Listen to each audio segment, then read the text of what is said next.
Jour J-1, Kinshasa est déjà dans l'ambiance des fêtes. La Saint-Sylvestre s'annonce explosive dans la capitale et l'engouement est palpable quasiment dans tous les coins chauds. Température prélevée à suivre dans ce journal.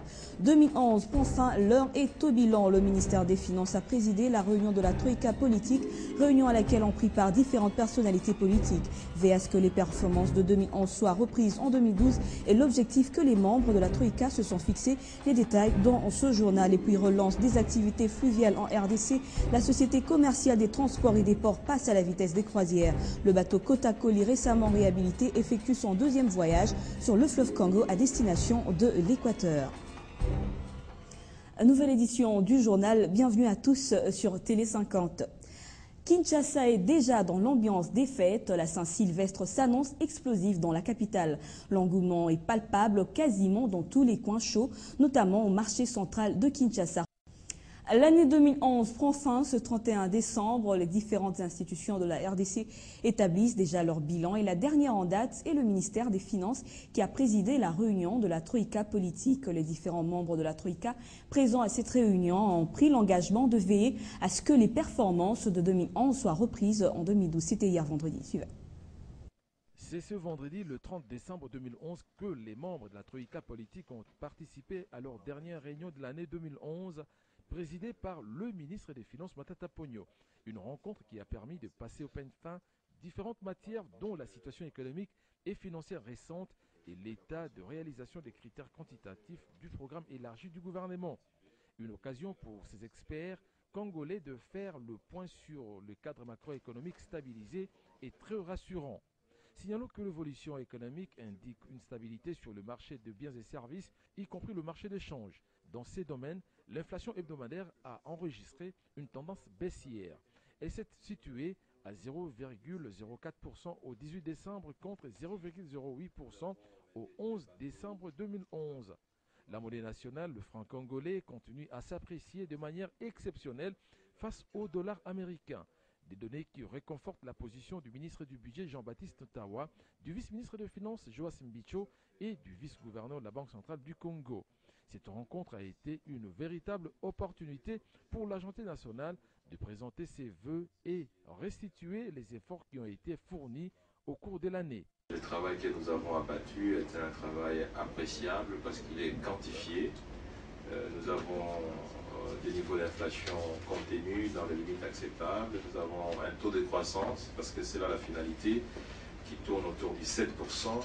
Nous allons avoir un indice national qui va être rendu public à partir de janvier, en tout cas 2012.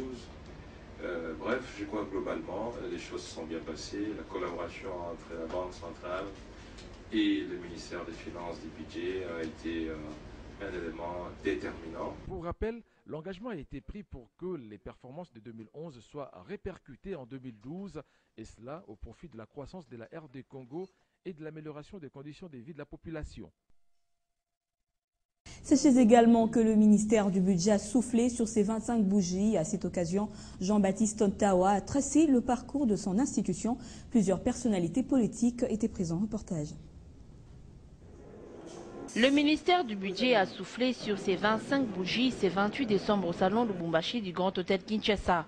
À cette occasion, plusieurs invités des marques ont répondu à l'invitation et parmi lesquels les anciens ministres du Budget. Après le mot de bienvenue du secrétaire général au Budget, Odon Sampanga, le ministre du Budget, Jean-Baptiste Ntawa Kuderoy, a prononcé son mot de circonstance en évoquant l'évolution de ses ministères et quelques œuvres réalisées. La fonction budgétaire a joué un rôle marginal dans la mise en œuvre des politiques publiques, ce qui s'est traduit par des inefficiences dans la gestion publique en termes de production de la documentation budgétaire, de gestion de l'exécution budgétaire, du rapportage et de la diffusion des normes et instructions spécifiques, de doter le gouvernement des ministères du budget dont la mission consiste à rechercher et à assurer une élaboration et une exécution adéquate du budget de l'État.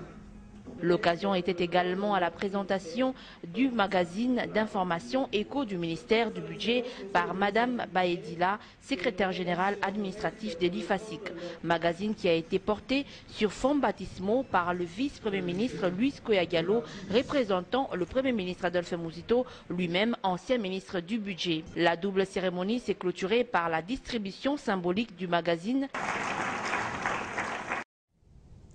Et puis l'intersyndicale de la Direction générale des douanes et accises a finalement décidé de rompre le silence dans l'affaire qui l'oppose à Loubamba Kabea, ancien président de l'intersyndicale limogé depuis 2005. Au cours d'un point de presse tenu vendredi en la salle de conférence du Centre pour handicapés, l'intersyndicale de la DGDA s'insurge contre la réinstallation de Loubamba et l'accuse d'user de trafic d'influence. Charlotte Iboba. Ils sont décidés d'utiliser les mêmes voies que Loubamba Kabea, c'est-à-dire saisir la presse. Soucieux d'entretenir la paix sociale au sein de leur entreprise, l'intersyndicale de la Direction générale de douane et assises installée condamne les actes inciviques posés par cet agent désavoué par son entreprise depuis 2005 et qualifie de non-sens le soutien lui accordé par certaines autorités. L'employeur a constaté sa désertion. Et cela a été conclu par un acte de licenciement. Alors, il est donc anormal que pendant 6 ans, quelqu'un qui ne fait pas partie des effectifs d'une entreprise se fasse prévaloir aujourd'hui de la qualité de président de la délégation syndicale. Nous estimons que c'est un non-sens. Comme voie de sortie, le président de l'intersyndicale propose à celui qu'il qualifie d'ancien agent d'approcher l'intersyndicale afin d'être réhabilité dans les normes de cette entreprise. Il a été licencié, c'est vrai, mais il y a toujours moyen de se rasseoir sur une table, autour d'une table avec la haute direction de la DGDA pour que la question soit réexaminée. Et dans la mesure où, à l'issue des négociations, nous arrivons en fait à convaincre la haute direction de la DGDA, c'est tout à fait normal qu'on puisse le reprendre. Nous devons être fiers aujourd'hui parce que nous mobilisons de l'argent dont le gouvernement de la République a besoin pour financer les 5 chantiers de la République, pour que le gouvernement en fait puisse répondre à toutes les exigences liées au social de toute la population du Congo. Il faut rappeler que la nouvelle délégation syndicale en fonction tient les commandes depuis le 3 avril 2009 jusqu'à ce jour. Après le discours du chef de l'État Joseph Kabila lors de son investiture qui parle notamment de la relance des activités fluviales en RDC, la société commerciale des transports et des ports passe à la vitesse de croisière. Le bateau Kotakoli, récemment réhabilité, effectue son 2e voyage sur le fleuve Congo à destination de la province de l'Équateur. Guy Chungu était sur les lieux. Après sa réhabilitation par la société commerciale de transport et des ports Exonatra, Kotakoli flotte à nouveau sur le fleuve Congo. Ce 2e voyage qu'il effectue à destination de la province de l'Équateur a permis la reprise effective des activités avec plus d'efficacité sur le fleuve Congo. Les conditions sécuritaires de voyage sont-ils respectées? Ces passagers nous donnent son avis.